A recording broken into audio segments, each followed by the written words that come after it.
Hello guys, welcome to Tech 360. Hope you guys having a great day. In this video I'm gonna show you how to solve camera not working problem.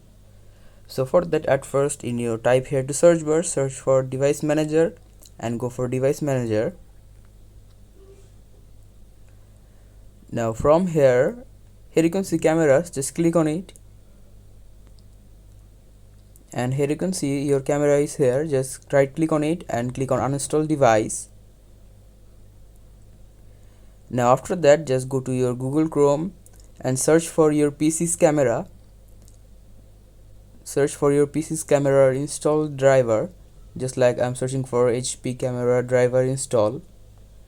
Now after this, just go to a new website and download it. And after downloading it, you can just solve the problem of your camera not opening. So guys, that's how you can solve the problem. Hope you find this video helpful.